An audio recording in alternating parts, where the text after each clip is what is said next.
Now, Lynn, you mentioned that, your daughter is studying law, and then some of your mentors were really great moms. How did you balance both? Like, how did you balance your career ambitions along with your family? Well, I have to always start by saying, number one, I had a lot of help. My mother-in-law came to my house 2 or 3 days a week to help out with the kids while I worked. I couldn't have done it without her. Had a great nanny. She's still with us. I have to keep saying, don't call her a nanny now, because the only one she's really looking after is me. So she's a housekeeper, but she's been with us for 27 years. Wow. So I was very fortunate to have a lot of help. And I know that not everybody can afford that or want that. On top of that, I'm blessed in that I don't need a lot of sleep. How many hours do you get?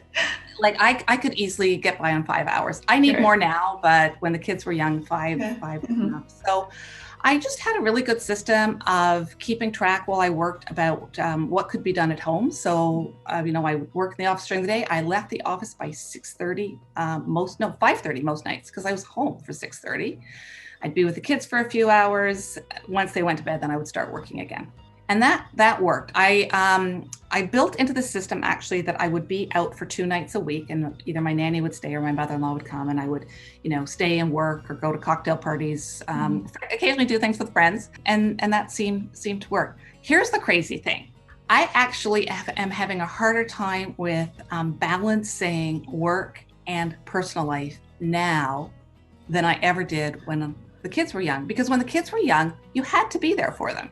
I went to every ballet recital. I went to every dance competition. When the other two were doing hockey or whatever, I did all that because there's no choice. You had to do those things. I wanted to. People say, how did you balance? I just say, we women, we do what we have to do. It just all gets done. But now here I am in COVID. My kids don't need me. Actually, I've been very blessed to have a couple of them with me for much of it, but they don't need me. And so I work all the time. I really have to get a hold of this work-life balance now. It's harder when you don't have to go and do something for your kids. Now, I had many associates that I have trained over the years, many women associates who I would just get trained, and they would say, Lynn, I'm going to go and work in-house somewhere because I want to have kids. So I'm here in private practice and I have kids. You could do it too. But what they were saying was the way you're doing it isn't the way I want to do it. And, you have to respect that. I will say that it's changed a lot over the years. When I first started practicing 30 years ago, it was, you are a full-time lawyer. You're here 5 days a week. You're expected to be seen. It's not that way anymore. We have people who are part-time lawyers. We have people who aren't necessarily on a partner track. Right. Yeah. It's the changes in society. I completely resonate with the fact that mothers can do whatever they want to do. Like I have two little ones, they have 3 and 6. It's like I can do so much more now than I did previously. And sometimes I ask myself, what was I doing in my younger years? Right. So that's amazing. How many kids do you have, Lynn? I have 3, and they're all in their 20s now. So I will say this is one thing that I look back on. When they were younger, people would say, oh, you can be a great mom and a great lawyer or, worker. But what you have to do is make sure that you're home with your kids for dinner every night. That is the most important thing. Eat dinner with your children every night. I never ate dinner with my kids. I was never home in time. Sunday nights, that was the only night that we all ate together. But since COVID, I've had one child with me most nights since it started, one of the two. So I now think, hey, I'm making up for all those dinners that I didn't have with them, and they're actually way better company now. My eldest, he is a civil servant, and he lives in Toronto, and I have not seen him very much at all because of COVID. But he's married, and he and his wife live in a condo. And they got married in October, so we actually have congratulations. Well, so that was exciting. And then the next young one is 27, and she actually worked at Sick Kids as a receptionist in their foundation, but they don't need receptionists when the business is closed.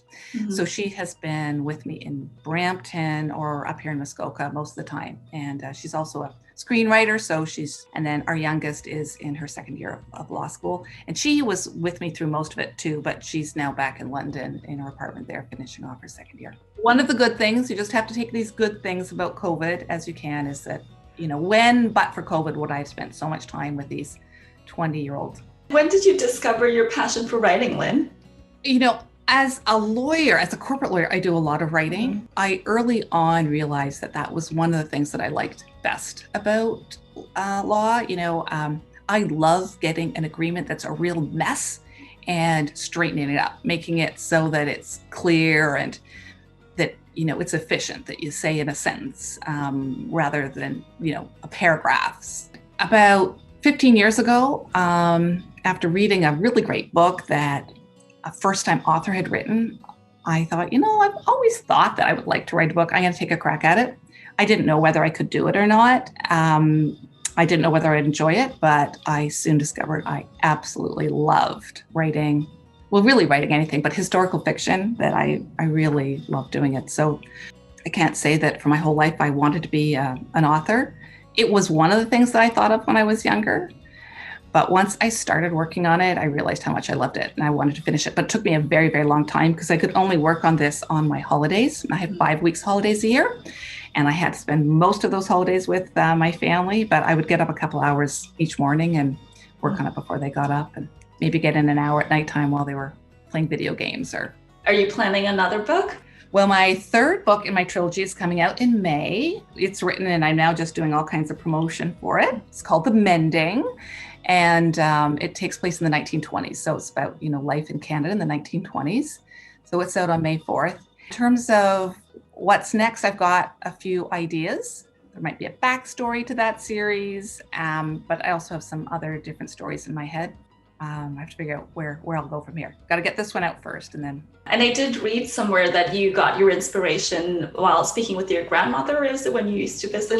It was a great aunt. It was a great aunt. She didn't have any children, so I was like a grandchild to her. Mm-hmm. And when she turned 100 years old, I asked her if she would be willing to move to a nursing home, a brand new long-term care home that was being built just about 10 minutes away from my house in Brampton. When she agreed to do so, I silently vowed that I would visit her once a week for the remaining years of her life. I confess, I didn't think there would be that many. She was 100 years old at the time, but she lived to be 108. So I did visit her, every week. I missed a couple when we were on holidays, but there were other weeks that I went more often than once. And what she really liked to do was to talk about life growing up in Brampton. So after a while, I said, Jessie, I should write these stories down. Yes, Lynne, she said, you should. A little bit later, I said, Jessie, I should write a book about these stories. Yes, Lynne, she said, you should. And I never told her that she would be the protagonist. She was a very modest woman. I don't think she would have consented to that, but she's not haunting me, so I'm thinking she's okay with it. I just feel so blessed that I had the time to hear all those stories and to write them down. It was a very different life, particularly before the war. Very, very different life. The thing that really inspired me about her story is that she came of age at the end of World War I. Many women in that generation never married because there were just not enough eligible men. And so, Jessie had expected to lead a life like her mother, but she couldn't. She ended up going to university and becoming a researcher and a faculty member and a dean. She led movements for labeling laws. She joined the RCAF in World War II. I mean, she was just an incredible woman. She wouldn't have had those experiences but for that war, because presumably she would have married and a life, as I say, more like the one that her mother did. So that was what really made me think that there was a story there that should be told. Fascinating. Yeah, so glad I had that opportunity.